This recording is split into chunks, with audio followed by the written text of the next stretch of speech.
with the show. This is it. Get ready for truth and common sense. Join the Framers View on rumble.com to be part of the chat. Be sure to click join and follow to help keep the Framer on the air. Watch the replay on theframersview.com or rumble.com.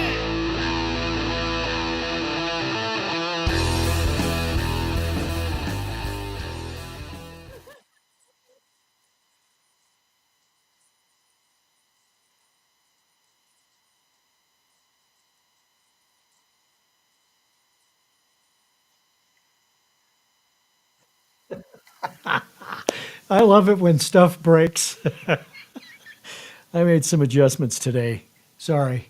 But on with the show. This is it. That wasn't even planned. And it's funny. But everything's funny today. You might have noticed the title of my show today. Guys, it's advice and consent, not comedy. We're talking, of course, about the Senate. You know, we are in a bizarre place. You look back at history of presidents that have named their cabinets, and it's just, and I don't know anybody in anybody's kitchen that they name their cabinets, but in a presidential situation, they do name their cabinets. But anyway, this whole, okay, we're the other side, so we're not going to do anything but be theater. And the other ones are going to just fawn all over people. That's the way it is nowadays. We're not going to have it in any other way. Man, jeez, it's crazy. Hey, thanks for joining the Framers View. Well, if you didn't join, click on follow and click on a like. Even if you don't like it, click on it because it helps me, and you can go away and not have to watch the show. I mean, that's the way you can look at it, right? I mean, I don't want you to go away, but just need a little help. Send me some help. I appreciate it. So, man, this advice and consent process, well, I said it's a comedy show, but it's kind of sad. The fact that they ask no questions about what they would really do, they just have gotcha. Gotcha, gotcha, gotcha, gotcha, gotcha, gotcha, gotcha. We'll talk about that today. Predictions. There's some predictions out there. There's some gender issues that are really changing as Trump has come into office, which is good for a lot of people. I think that I think the other part is he's going to make some changes that's going to be good for schools, and we'll be talking about the reading, writing, and arithmetic stuff. Prices and pain. Man, there's some prices and pain. Of course, Trump has a new plan to clean up this country. And I have news on that I'll be sharing with you at the end of the show. So be sure to stay for that because it's a great announcement and I think you'll be really, really appreciate it. But first, yesterday, Trump decides to get in front of the cameras and talk about the situation with the crash, the midair crash, which is a tragedy. There's no way to get around it. It is, without a doubt, painful in so many ways. But here's the thing. We have a president that speaks his mind, and the left cannot stand it. Now, he said something, I was going, just don't get into this. Just leave it alone. But of course he didn't. And then you hear him talk about, the things that Obama did and the things that Biden did as far as DEI and all of the crap that's gone on for the last 8 years of Obama and 4 years of Biden. And, Trump's talked about that. You know what the really sad part is? He's right. He's right. It's a fantastic fact that when he says this stuff that's just audacious, that nobody wants to believe, you find out later, yeah, he was right. This was the situation as we saw it, and what he said was right. And, how do we get past this? The left just having a coronary and then the truth comes out, and then nobody corrects it. Nobody makes the truth come out. It's just craziness. So I guess we'll see. I said yesterday, let's not get wrapped up in this mid-air collision thing. We are a long ways from knowing what's happened. I was talking to my brother this morning because he agreed to talk to me. I have to get somebody to negotiate with him to actually agree to speak with me because he hates me. But no, he doesn't really. But anyway, we were talking about this whole thing with Trump and all of the claims and all of the things that occur and the popularity of Trump. And, you know, he's a convert. I mean, he's been a conservative, but not a Trumper. And now he's become a Trumper, which I'm happy about. Don't get me wrong. I'm very pleased about that. But it's interesting to see those things and how they occur. So MSNBC is convinced that slashing the budget is not popular with America. Can you help me with that, please? Somebody type in there, "No, you're not stupid." I'll get a screenshot of that. But it is clearly a lie that the public is not in favor of cutting budgets. Now, there are people out there that are sucking off of the American government to be able to not have to work and get money from the government and SNAP and things when they could work, and everybody knows that. Those people are not in favor of slashing because they know that it'll be something that will be, okay, we're going to stop throwing money away in the government. They're not going to like that. But on the whole, people who actually get up in the morning, you know, get out of their pajamas, or at least out of their top pajamas, maybe not their bottom pajamas because you can't see it on screen. I'm wearing pajamas right now. Actually, I'm wearing no pants at all. But anyway, it's just, if you have a job, you want the government to stop spending. If you work for the government, you should want them to stop spending. Because eventually, even though you're getting paid by the government, even though everything's okay now, it could get worse, could get a lot worse. And therein lies the problem. And that's what I've talked about over and over again. I've shared that with you, but MSNBC especially will do whatever they can to come up with a survey that says that people don't like the idea of the government spending being cut. That's why you're paying more taxes. That's why you have the problems you have in the government and in the world, because we're spending too much money. We can't keep doing it. And I've said this before, I'm going to say it again. The people we give money to that are off the shores of America is just stupid. It's the only way I can put it. It doesn't make any sense that they do this. So do we have to slash? Yes, we do. Do we want to cut Medicaid and Medicare? No, but I can remember a time when you could not get Medicaid until everything that you have is gone. You've lost everything. And then you could get Medicaid. You couldn't qualify for it. I had a friend that was going through a terrible medical situation. Not him, but his wife. And they needed to go on Medicaid so that they could survive and not lose their home. And basically, you kind of had to lose your home and lose everything that you had before you could get the safety of Medicaid. That's changed. And when that changes, people who don't qualify for it get it. So there's a conundrum, there's a rub that is hard to resolve. But on the other side of that, you know, if we can make it so that it's there for the people that really need it, that would be good. Medicare is a non-discussion fact. People have paid, I paid into Medicare since the 60s. I think. As I think about that, I think that, yeah, Medicare was out there and they were collecting money. And they've collected money from me, massive amounts when I had a successful life. And I paid in big time. Now, if they would have invested that as they should have and not stolen from it, we wouldn't be in the spot we are with Medicare.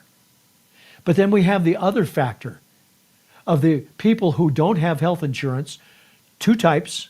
One is the illegals, or are the illegals, and two are the ones that well, in fairness, just go to hospitals for Medicare coverage, not Medicare, but medical coverage, because they can't afford to have health insurance.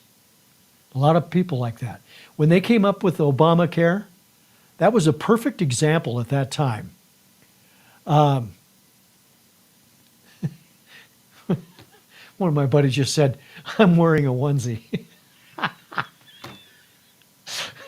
Okay, that beats no pants at all. That does. But anyway, you know, when we get into a place, a spot, where Medicare is in trouble, the millions of people, the people that are literally 90 years old, that couldn't go to work a job if they had to, you can't take Medicare away from those people. Do we need to maybe adjust it? Do we need to rethink it? You know, are there pension plans that could come back into place? Could government entities do something differently? Could the companies put some kind of a plan together for pensions like we used to have and somehow make that work? I don't know. I mean, that's a huge and long discussion. But, you know, you can't spend money until you understand where the money that you have is going. And that's why Trump did the freeze on government spending. Now, of course, he got reversed by a liberal, and there's going to be a fight with that. But he's like, Stephen Miller said it best. They said, well, why can't you review what's being spent while the money's still being doled out? And he said, well, that's one idea, but you can't claw that money back. It's gone.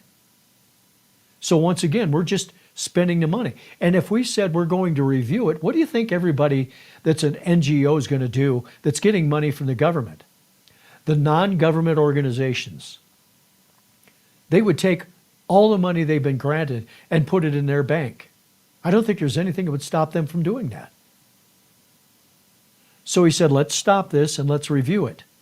It would take 90 days. Now, can they go to him and say, look, we've got to pay people, and if you stop this, we have nothing to be able to pay these people? Well, they could allow something. There could be exceptions to that. There could be ways to overcome it. But we can't just keep letting people take money from the government and not know where it's going. Can't do it. Not going to do it. Wouldn't be prudent. Well, George, you're absolutely right. I don't think people who really understood what's going on would agree with the idea of the way we spend. I just don't believe it. I don't think that's possible that they could believe that. So we're going to see what's going to happen with that. I pray, literally, pray that we'll be able to take ourselves to a point where we control the government spending, we lower taxes, we bring more revenue in by companies and people being successful, and they pay more taxes because they're making more money, both businesses and people. I mean, it's a pretty simple mathematical process. When you have more, you'll spend more. You know, if you make $50,000 a year, you're going to spend a certain amount of money. If you spend $150,000 a year, you're going to spend more money. It's just normal. Well, guess what? If the taxes have been reduced, you're going to enjoy life more and you're still going to pay taxes. But it's going to be a smaller amount. But it's going to be a smaller amount of taxes, but a greater amount of income. Pretty simple. And companies the same way. You know, they may pay more taxes, or less taxes rather, but they're going to have more business because those people that are now making more money and paying less taxes are buying more stuff. Simple math. It's not hard to do, to figure out. So don't be buffaloed by this. By all this stuff they talk about you can't do this and can't do that, and we can't cut taxes. It's going to create 40 million trillion, gazillion, quadrillion dollars if we cut taxes. No, it's not. It's proven, but they don't admit it. And isn't that fascinating that they don't admit it? So just don't be buffalo. Oh, now they're going to come towards us. Oh, no! Somebody get this on a movie. Oh my Go God. that way. Oh my gosh! This is really Oh, my God, look at those. my man. Oh my gosh. That is so. Let me see your camera. Does someone have a camera? I got to take you to this spot right here. You see on the right side, you see the little lighter colored? That's a baby buffalo. This was in Yellowstone. And, buffalo roam free. And by the way, they're bison, but that's okay. But this is not a place where you want to start driving and piss them off. If they're going to run past you, it would be a really good idea to just let that happen. But I had to show that. I saw that yesterday, and that had to be 60, 70 buffalo, and each one of those guys probably weigh, I don't know, 1,200 to 2,000 pounds based on how old or big they are. What a great shot. Where the buffalo roam. Yellowstone is a great place.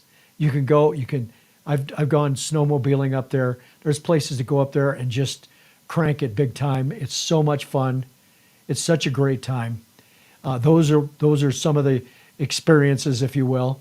But also just seeing the wildlife and everything that's there. It's worth it. It's worth the money you spend to go up there, even if you don't live close. So, advice and consent. When Reagan, Clinton, Nixon, presidents in the past, they named their cabinet nominees, and pretty much it was a vote of 80 to 100 to 0 type of vote. But we have become so crazy now, so insane, and the things that they come up with.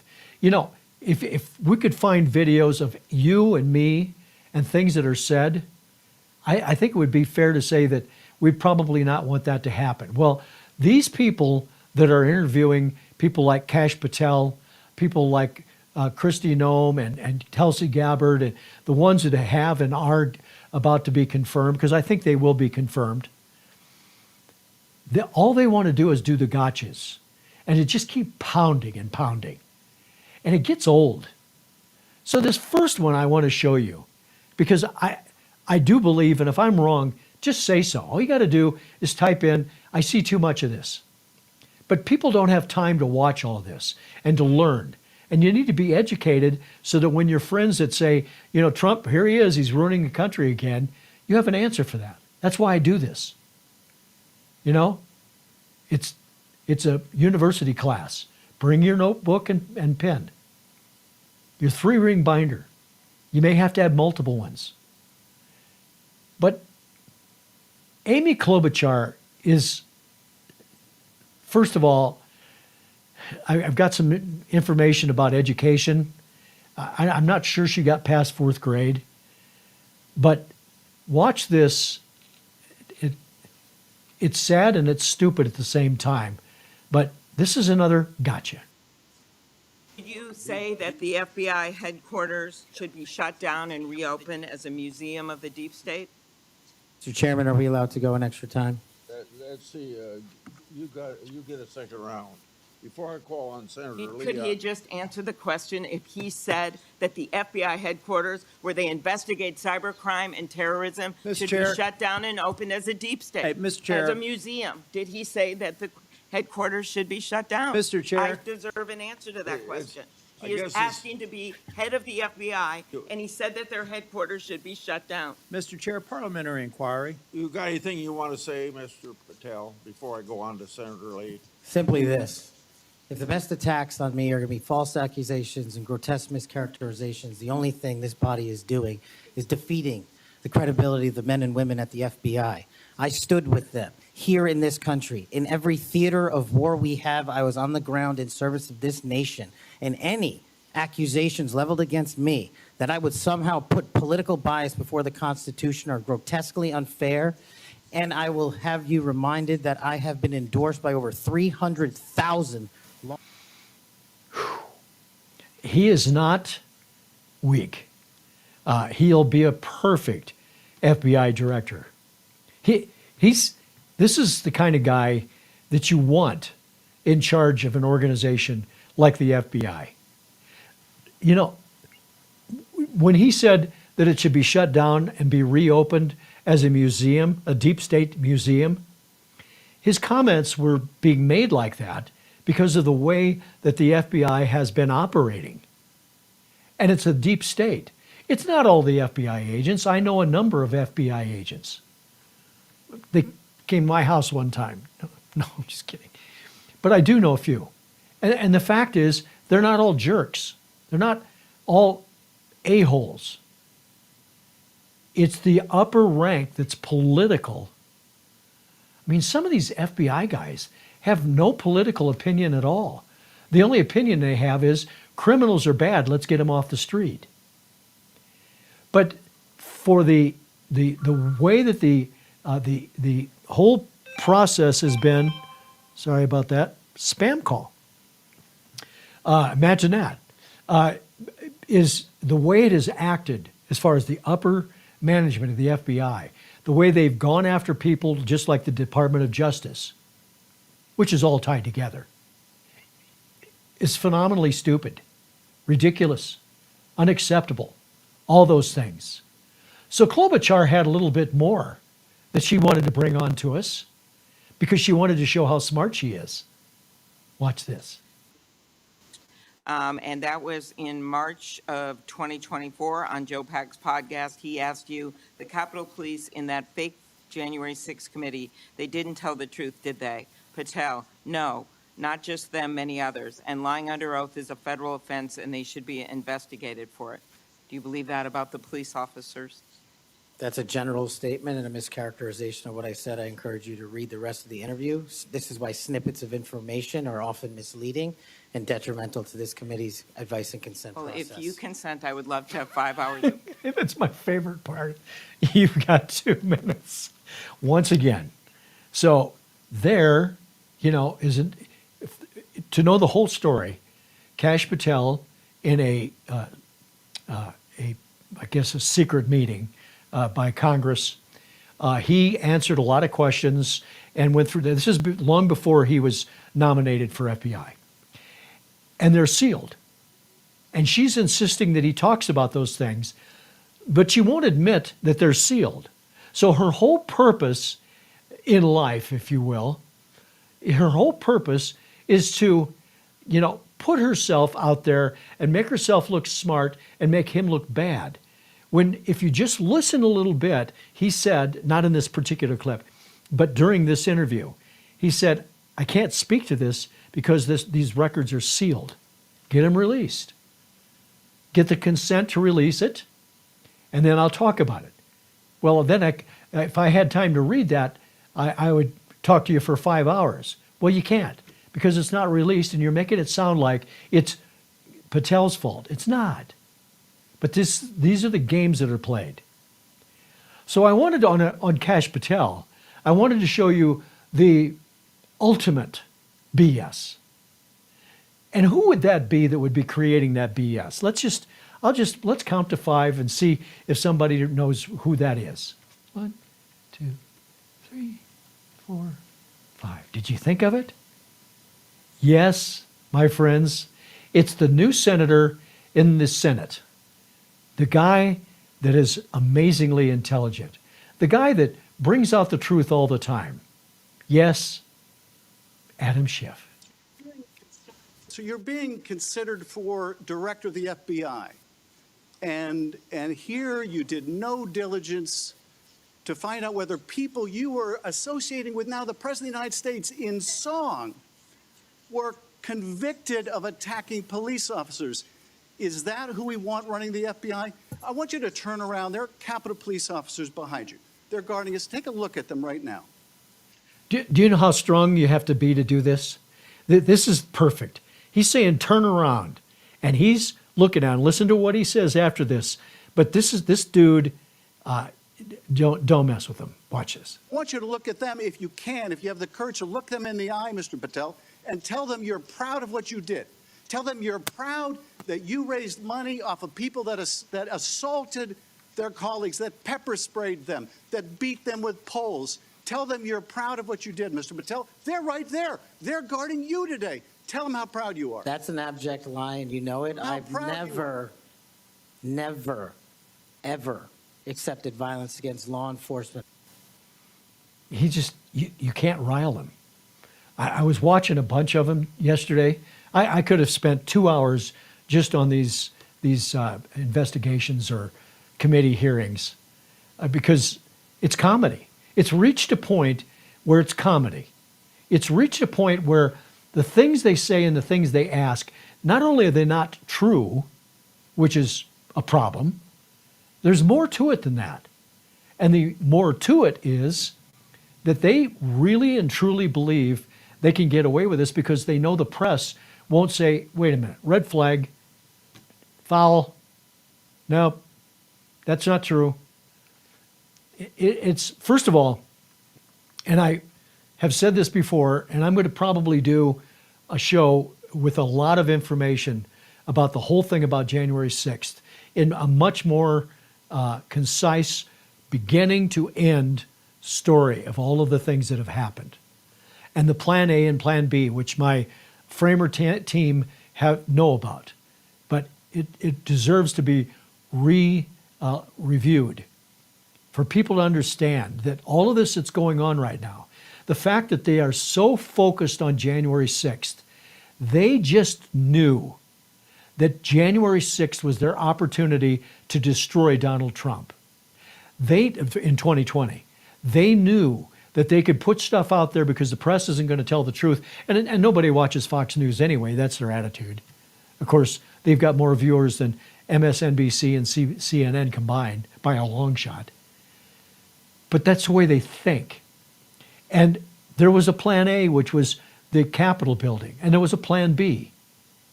And I really think I got to put that together in a full story.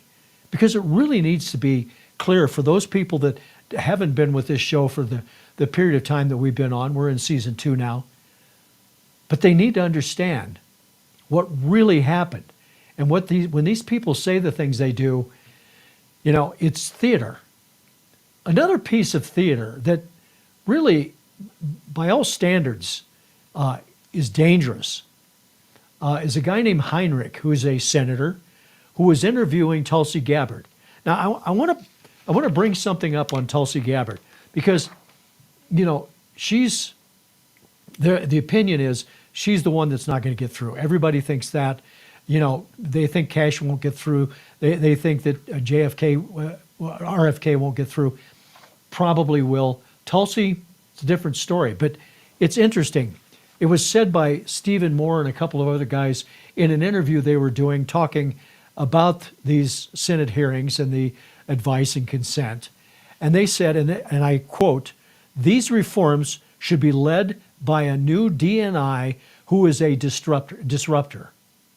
I hate that word. That's one of the most overused words, disruptive education, disruptive this, disruptive that.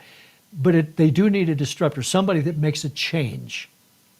Someone who is prepared to take on the entire U.S. intelligence bureaucracy.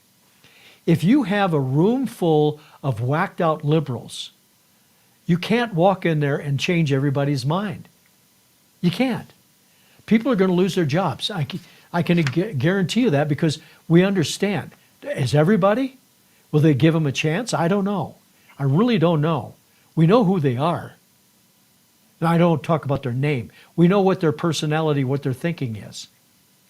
And if there's enough of them, you know, it's not safe. So Tulsi Gabbard is a disruptor. Next statement. With extraordinary national security credentials, this is important.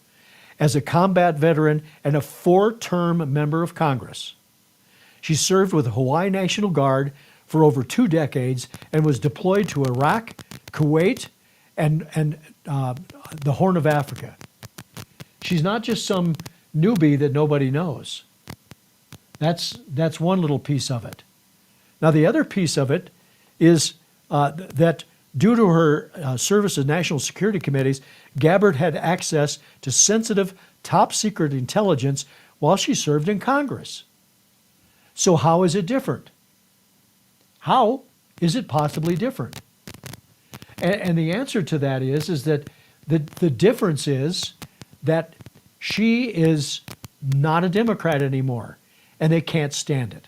They being the Dems. They can't stand it. So they take this thing the next step and just accuse and throw things out there. Now, the other thing that happened with Tulsi is she went to Syria, and she ended up getting in front of Assad.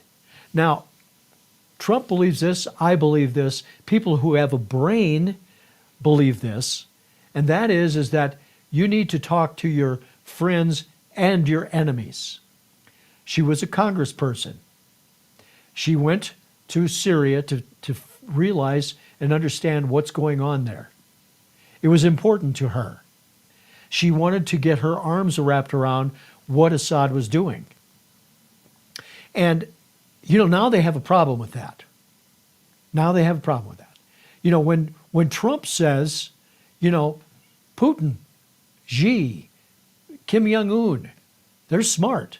They are smart. That doesn't mean they are not dangerous. That doesn't mean that they want to kill people, not that they don't want to kill people. That means that they're smart and they're successful at what their agenda is. And they push that aside. And when somebody talks to somebody that they don't like, they immediately assume, oh, you're an asset of Russia. You're an asset of this. You're an asset of that. No, you're an ass. So sit. Don't asset. That's where we are today. So Tulsi Gabbard went to Syria, and she was questioned about that. It's a fair question. Watch this. There is not a great deal in the public record about what you and Syrian dictator Bashar al-Assad discussed for so long in January of 2017. And I think there's a great deal of interest from the American people about what was discussed in that meeting. So what did you talk about? And did you press Assad on things like his use of chemical weapons, systematic torture, and the killing of so many Syrians? Yes, Senator. I upon returning from this trip, I met with people like then Leader Nancy Pelosi and Steny Hoyer, talked to them and answered their questions about the trip. And quite frankly, I was surprised that there was no one from the intelligence community or the State Department who reached out or showed any interest whatsoever in my takeaways from that trip. I would have been very happy to have a conversation and give them a back brief. I went with former Congressman Dennis Kucinich, who had been there many times before and who had met with Assad before. Yes. A number of topics were covered and discussed. And to directly answer your question, yes, I asked him tough questions about his own regime's actions, the use of chemical weapons and the brutal tactics that were being used against his own people. Were you able to extract any concessions from President Assad? No. Again, unflappable. Again, capable of answering questions. And you might not have caught this, but she also talked about, Dennis Kucinich, who's gone there multiple times. He's a Democrat, so it's okay. It's okay. He can do that. But not you Ruskies that go from Democrats to Republican. Oh, no, no, no. Can't do that. But she answered it and answered it well. And the fact is, you need to go and talk to these people. You need to get your arms wrapped around these kind of things and understand what they're doing and what their agenda is. And get it from the horse's mouth. That is the key. And press hard. You know, she said she didn't expect to get an answer. Of course she didn't. Why would you? And if you got an answer, would you believe it? I don't think so. Probably not. So that's Kash, and that's Tulsi. Then you get RFK. I've said it many times. If he were running for office, I probably would not vote for him. He's very liberal. But again, just because you're a Republican or just because you have ideas and thoughts different than your own, that doesn't mean they're all bad. And Trump said it. He says, we're going to control him, but I want him to make America healthy again. Here's his project. Here's his job. And he said that, Trump said that, with the idea that we want to bring him in and solve the food problem and solve the chemical problem and solve the vaccine problems. You know, they keep wanting him to say, I want to hear you say that vaccines are safe. Well, he's not going to lie. He doesn't even know. We don't know because they never get a chance to really check and find out and look at the surveys and look at the results. And the COVID vaccine, we can't possibly know. We'll know 5-10 years from now. We already have more heart issues going on than we've had in the past. Is that caused from the vaccine? Who knows? But that's why Kennedy wants to do the job he wants to do. And for them to say that he shouldn't be able to do this because he's totally unqualified is baloney. It's wrong. So there was a guy that talked about whether RFK should be approved. And it's Robert Redfield. Now, if you don't remember that name, Robert Redfield is the guy that was with the CDC and was involved with Fauci and all of those lunatics during the COVID time. And you might remember that he went away, gone. And the reason he did is that he went against them. You're out of here. That's what happens. So Redfield, who is very intelligent, and as before the end of his term, his job there, he was starting to push a little bit back on the COVID thing and push a little bit back on the medicines that were being stopped and not allowed because he knew that they worked. He knew it.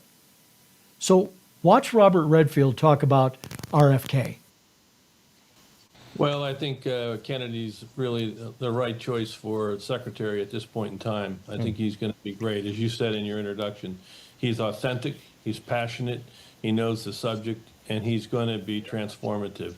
I think a lot of people are scared about changing. They don't want change. You know, I do think Big Pharma and Big Ag, you know, I think they have more influence on a lot of these senators than meets the eye. I think Kennedy's going to be a breath of fresh air. I was very disappointed in the partisanship that I saw today by the Democrats, but I was very encouraged by the authentic, passionate individual who stood his ground and explained to the American people why he's committed to making America healthy again. He's committed to childhood health. He's the individual that's prayed, as he said, every day for a long time for God to give him the chance. Robert Redfield. You know, I always watched him, you know, during the COVID time. I was always watching him and thinking to myself, you know, this guy isn't able to tell the whole story. You could tell it. You could see it in his eyes. You could see you know, I'm a big body language person, and, you know, I've studied it heavily. And, you know, the things like people that are talking like this, generally they're talking when they're talking about doing something. And this is a sign of, I want to get going. Let's do it. You know, people who look down all the time, people who look to the left, many times that's a sign of them lying. Robert Redfield had some signs. There was a tenseness to his lips. You could tell that he wasn't telling the whole story. He wasn't telling the story. He was telling a story because he's been forced to do it and finally had to walk away. I think when you get right down to it on the COVID situation, the worst person, maybe even worse than China and the Wuhan lab where COVID was done, was Fauci. Because, first of all, he said, well, this is nothing really to worry about at the beginning. You might remember that. And then all of a sudden we had to worry about it. And then they said, well, we need to wear masks. No, you don't need masks. That's what Fauci said. Then all of a sudden the guy's got 2 or 3 masks on. And it just kept going all over the place. And then his supporting cast that were saying these things, that there was no evidence of it. Then you had Rachel Maddow said, take the vaccine and COVID's gone. And we'll end it right after you take the vaccine. And everybody takes it and COVID will be gone. Well, whether she knew the truth or not, she was at least monkey see, monkey do with the comments that she heard from those people, which was crazy. Kind of like what I talk about with this airline crash. Until you really know what's going on. You know, we needed the vaccine because we didn't know. We saw people dying. But what we've learned is the people who have illnesses, people who are obese, there were people of age. Those people were going to be affected more by COVID than people who were healthy, generally speaking. But guess what? That's the same thing with the flu. Thousands of people die every year with the flu. And why is that?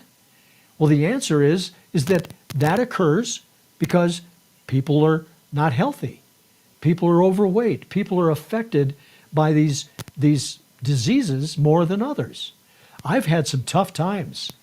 I've had some things. I've had to have some surgeries that really shouldn't have happened. And the surgeon said, you know, how you got this, I don't know. But they fixed it. Well, the fact is, those were things that it was a sickness that was caused, that's pretty much a third world sickness. Was I around somebody that had been traveling and I got it somehow? Who knows? But this thing with the flu and with COVID and those type of things, there were certain profiles that were affected and always will be. And COVID may never go away, ever. But Robert Redfield was smart enough to understand what was going on and how we might have to be able to handle it. So there you have it. Hey, did a survey. I did a survey, and I needed to find out if I could possibly do it. I need to find out from people how many genders there are, because this is important. We need to understand how many genders there are so that we can address their needs and their wants and their requirements. And, you know, we just have to be respectful of them. So, you know, I went back and I did a survey and I did a bunch of studies. And here's what I found. This is important stuff here. I found out the number of genders from 4004 BC until 2020 AD was 2. And then from 2021 AD until 2024 AD, there were 73 genders, which is amazing to me that happened. And now, all of a sudden, there are 2 genders. So I just wanted to share that with you in the studies that I've been doing. I spent, you know, a couple of months doing these studies and looking back in history, you know, and it was tough getting back to the 4004 BC. But yeah, so 273 and we're back to 2. So I don't know how that happened, but that's what occurred. And so now we understand it. We're back to 2 genders. So it's going to be a lot easier to be able to take care of people. That's what's important, I think. I hope you all agree with that, and you're with me. So there you have it. And speaking, because I am, speaking of genders, let's go to something else that has something to do with gender and age. And that is children's education. So let's take a look at this little quote first. This is from Super John White. This is in a X comment. The essence of the plan remains constant. Select evidence-backed curricula. Build teachers' skill every day on the practices needed for those curricula. And be transparent about the results schools achieve. I read that very slow for a reason, to think about that. Get the curriculum right, do the curricula, have the teachers teach it, and we can be successful with the students. Now, it's not simple, but that's where we need to get, and that's where Trump is trying to get to. So he's saying, you know, look, we're going to stop DEI, we're going to stop CRT, we're going to have teachers teach. We're going to learn reading, writing, and arithmetic, as they say. We're going to teach civics and history. Because if you don't understand civics and history, especially history, it'll be repeated. The things that happen badly will be repeated because people don't understand the cause and the correction that is needed. They won't understand how something as silly as wars that get started and the way those wars are fought and the egos that are involved and how we need to stop those wars. That's important to get our arms wrapped around. So, with that thought in mind and with the fourth grade reading, I wanted to show you this graph because this is important to understand. Wherever you happen to live, you know, this show is listened and watched and listened to across the country over the day and the evening. You know, I love the people that come in here and watch it live. I wish everybody could do that. But I have a lot of people that come in later. And I want you to understand, no matter where you are, you need to understand what's going on. Here's a graph of fourth grade reading by state. This is stunning. This starts with Maine, which is down almost 12% since 2019.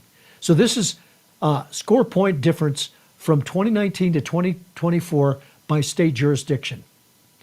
Now, here's what's important about this whole graph that we're seeing here.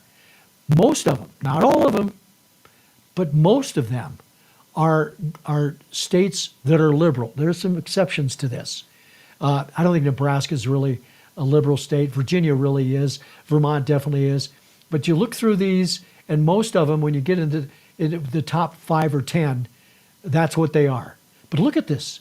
These states that even if you go all the way to North Dakota, which is kind of in the middle, it's down by over 6%, almost 7%. New Jersey, now the reason it's gray is because there's no significant score difference, which is not good, by the way, but there it is. And you go all the way down to the fact everybody had education deficit from 2019 to 2024. Oh, wait a minute. No, they didn't.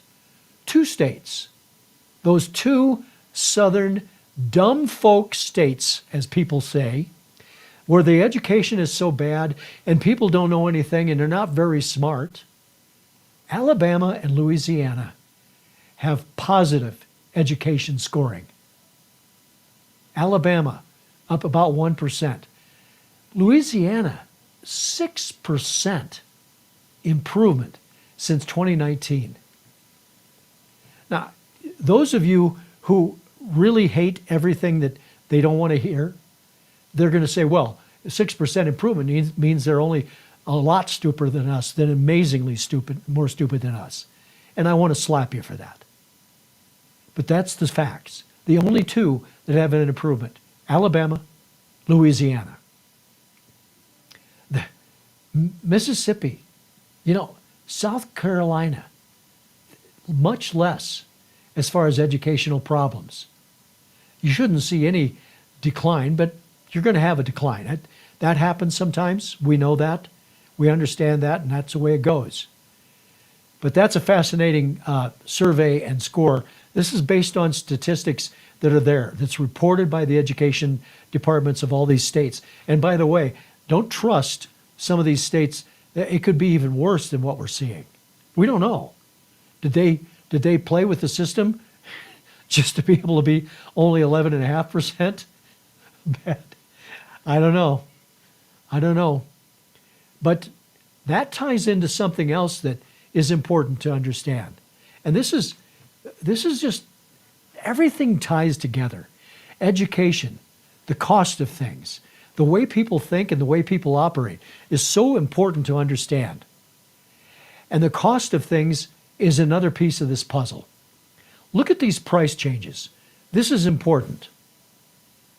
So this ranges from January of 2000 rather, to 24. Since 24 years ago, where it was 0%, you can see that in the screen there on the left. You can see that it's 0% in 2020. And then the increase. And look at these increases. Now, the things that have gone down are the blue. That's the blue section. The red is the ones that have gone up.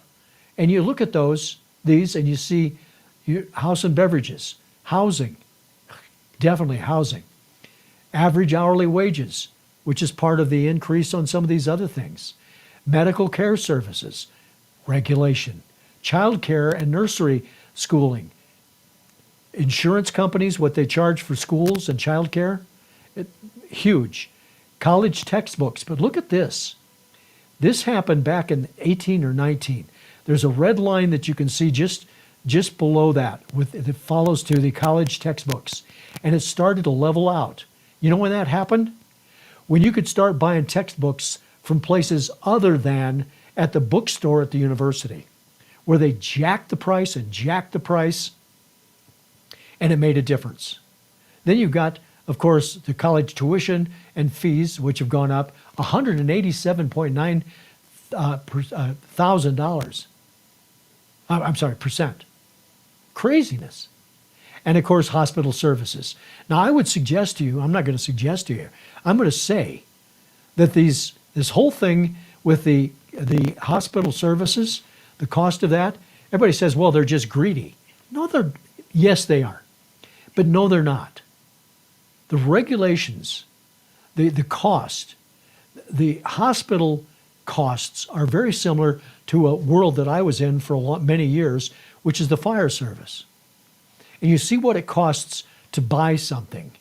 You know, you buy an axe, it's approved for fire service. It's 4 or 5 times the price of an axe you can buy at Ace Hardware. I'm not talking about a cheap, Temu axe or a Walmart axe. And the Walmart's may be good. But the point is it's 4 times, 5 times more expensive. It's regulations. Now, as a fireman, you want the best equipment, for sure. But part of that cost is the liability coverage they have to have when they sell that to the fire department. And the tort expenses, it's just craziness. We have to get our arms wrapped around that. We really do. It's an important, very important requirement for us to figure out how to solve these bloated regulation processes are. That's part of how we can make America great again. So talking about that, I was so pleased that this was announced, and it's going to make a big difference for America. And, it's something to ponder on. And the sign was put up, and I'm really excited about this. Breaking news. Trump to start deporting Democrats. Mexico responds by starting to build a border wall.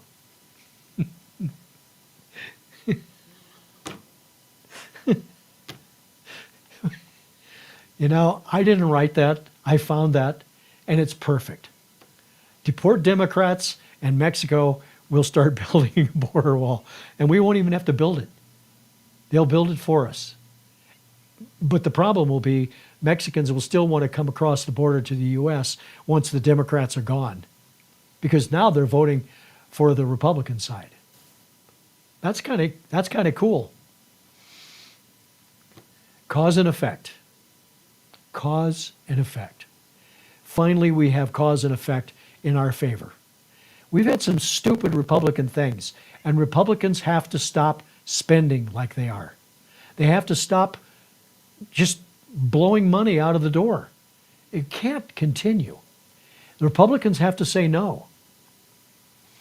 So My final story is kind of tied into education and tied into expenses and costs and all of the things of price changes and everything. And that's DEI.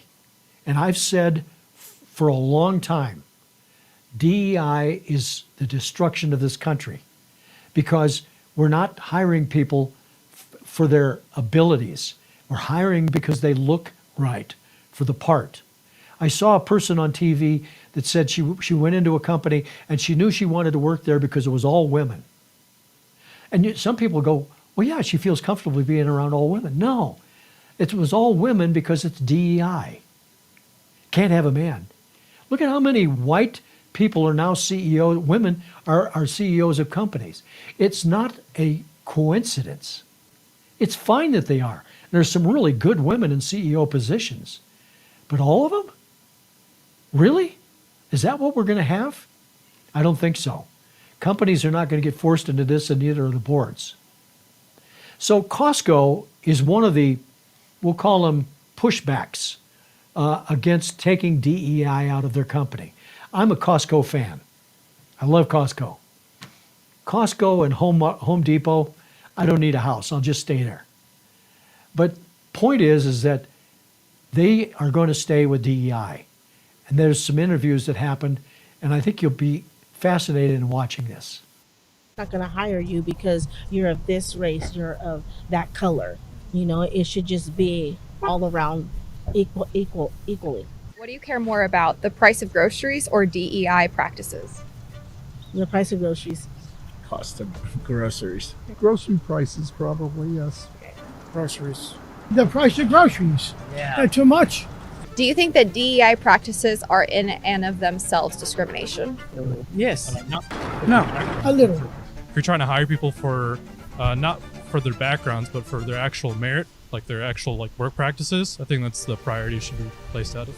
It puts people in there that aren't qualified to do the job that they're hired for. I think there's a lot of ignorance out there. I really do. I mean, I think we have a history of, just what, being discriminatory in this country. And I don't think that it improves anybody's life if you don't support programs like that. President Trump recently signed an executive order banning diversity, equity, and inclusion practices from federal agencies and warning private sectors to do the same. Do you agree or disagree with this? I agree with it. Yeah, I like merit-based. Everybody should know what they're doing at work and not just be there because of their color, race, or creed. What do you think about Costco standing ground and keeping DEI? Baloney, to be honest with you. I think they should get rid of it. No, I mean, they need to hire for mayor. Pretty simple, isn't it? Just get qualified people in there. It's pretty simple. America, again, if you haven't been outside of this country and recognized how great this country is, it's sad. Everybody needs to go someplace other than America. And I'm not talking about, going to Syria, going to Iran. See what happens in Europe. See what happens in England. See what happens, go to any foreign country. Go to China. Oh my God. Quick story, Japan. When you go to Japan, they know you're an American. They thank you for dropping bombs on Hiroshima and Nagasaki. The people actually thank you because their grandparents, great-grandparents, their families knew how awful Japan government was. The Japanese government was like Syria, killed a lot of people, and it had to be stopped, and they did. They stopped it. So, if you know what's going on outside of this country, boy, you'll have a different opinion of where we are right now and what happens. Hey, I thank you for being with me this week. I know I missed some days. It's hard. We got some things going on for Marie, and there's going to be some more stuff in February. February is going to be a brutal month, but I'm going to try to be here as much as I can. I will be back on Monday, God willing. I'll be here on Monday. Probably won't be here Tuesday because I got to deal with some stuff, but I will be here, and I hope that you can go to go to Rumble, and you can just up at the top of the search of Rumble and just put in Framers View, and you can find my show, or you can go to rumble.com/Framers View, and it'll take you where my previous shows are. And you can watch all of them. I love it. Watch them, see them, experience them. So thank you for doing that and being here. I appreciate you coming in here every day. I hope that you have an awesome day. I hope that life treats you well for this weekend. And until Monday, 1 o'clock Eastern Time, carry on. Thanks for your support. Join the Framers View Monday through Friday at 1 p.m. Eastern.